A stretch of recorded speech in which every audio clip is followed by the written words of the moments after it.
নতুন বছর, নতুন প্রত্যাশা, আর তার সঙ্গেই আসছে ভারতের কেন্দ্রীয় বাজেট 2025। কিন্তু এই বাজেট কেবল সরকারি নথিই তো নয়, এটি আপনার জীবনযাত্রা, সঞ্চয় এবং ভবিষ্যতের উপর সরাসরি প্রভাব ফেলে। তাহলে চলুন সহজ ভাষায় বুঝে নিই বাজেট কি, কেন এটি গুরুত্বপূর্ণ এবং 2025 সালের বাজেট থেকে আমরা কি কি আশা করতে পারি। ভিডিওটি সম্পূর্ণ দেখুন, কারণ এই তথ্য আপনার জন্য অত্যন্ত দরকারি হতে পারে। আমরা আজকে আলোচনা করব বাজেট কি এবং কেন গুরুত্বপূর্ণ, ভারতের কেন্দ্রীয় বাজেটের গঠন, বাজেট তৈরির প্রক্রিয়া, 2024 সালের বাজেটের সংক্ষিপ্ত বিবরণ, মধ্যবিত্ত এবং সাধারণ মানুষের জন্য বাজেটের গুরুত্ব এবং 2025 সালের বাজেট থেকে আমরা কি কি আশা করতে পারি। প্রথমত, বাজেট কি এবং কেন গুরুত্বপূর্ণ। সাধারণভাবে বলতে গেলে বাজেট হলো সরকারের আয়ের এবং ব্যয়ের পরিকল্পনা। সরকার ট্যাক্স, ঋণ এবং অন্যান্য উৎস থেকে যে টাকা সংগ্রহ করে তা কিভাবে খরচ করবে সেটাই মূলত বাজেট ঠিক করে দেয়। বাজেট আমাদের জীবনে গুরুত্বপূর্ণ কারণ এটি কর, সরকারি পরিষেবা, মূল্যস্ফীতি এবং আমাদের খরচের উপর প্রভাব ফেলে। দ্বিতীয়ত, ভারতের কেন্দ্রীয় বাজেটের গঠন। ভারতের বাজেট প্রধানত দুই ভাগে বিভক্ত: রেভিনিউ বাজেট এবং ক্যাপিটাল বাজেট।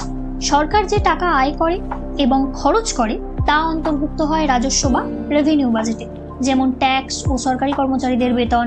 আর ক্যাপিটাল তথা মূলধনী বাজেটে বৃহৎ প্রকল্প, ইনফ্রাস্ট্রাকচার ডেভেলপমেন্ট এবং বিনিয়োগ সংক্রান্ত খরচ থাকে। উদাহরণ হিসেবে রেলপথ নির্মাণ, জাতীয় মহাসড়ক সম্প্রসারণ, নতুন এয়ারপোর্ট তৈরি, বিদ্যুৎ উৎপাদন প্রকল্প এবং স্মার্ট সিটি উন্নয়ন অন্তর্ভুক্ত করা যেতে পারে। তৃতীয়ত, বাজেট তৈরির প্রক্রিয়া। বাজেট তৈরির জন্য অর্থ মন্ত্রণালয় এবং নীতি আয়োগ কাজ করে। বাজেট তৈরির প্রক্রিয়া শুরু হয় আগের বছরের অর্থনৈতিক পারফরম্যান্সের অ্যানালিসিস করে। এরপর বিভিন্ন মন্ত্রণালয়ের চাহিদা অনুযায়ী পরিকল্পনা করা হয়। শেষ পর্যন্ত অর্থমন্ত্রী বাজেট ঘোষণা করেন এবং সংসদের দ্বারা এটি অনুমোদিত হয়। 4 নম্বরে আসছি আমরা 2024-এর বাজেটের সংক্ষেপ। 2024 সালের বাজেটে প্রধানত ইনফ্রাস্ট্রাকচার, ডিজিটাল ইকোনমি, কৃষি এবং স্টার্টআপ সেক্টরের জন্য বড় বিনিয়োগ বরাদ্দ করা হয়েছিল। সরকার স্বাস্থ্য এবং শিক্ষা খাতে অতিরিক্ত বরাদ্দ দিয়েছিল এবং কর কাঠামোতেও কিছু পরিবর্তন এনেছিল। তবে মুদ্রাস্ফীতির চাপ এবং কর্মসংস্থানের অভাব একটি বড় চ্যালেঞ্জ ছিল।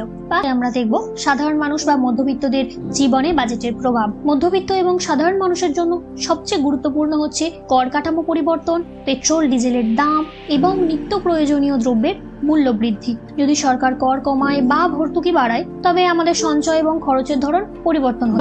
বা আমাদের অন্তিম পয়েন্ট হচ্ছে 2025 সালের বাজেট থেকে কি কি আশা করা যায়। বিশেষজ্ঞদের মতে 2025 সালের বাজেটে কর্মসংস্থান বাড়ানোর উদ্যোগ, প্রযুক্তি এবং স্টার্টআপের জন্য বিশেষ সুবিধা এবং গ্রামীণ অর্থনীতিতে বড় বিনিয়োগ থাকতে পারে। এছাড়া আয়করের সীমা বাড়ানো হতে পারে বলেও ধারণা করা হচ্ছে। এটাই ছিল ভারতের অ্যানুয়াল বাজেট 2025 নিয়ে ছোট্ট একটি আলোচনা। ঘোষণার পর আমরা এই বিষয়টি নিয়ে আরো বিস্তারিত আলোচনা করব, তাই চ্যানেলটি সাবস্ক্রাইব করুন এবং নোটিফিকেশন অন রাখুন যেন আপডেট মিস না হয়। কমেন্ট করে জানান আপনি 2025 সালের বাজেট নিয়ে কি আশা করছেন। দেখা হবে তাহলে পরের ভিডিওতে। ধন্যবাদ।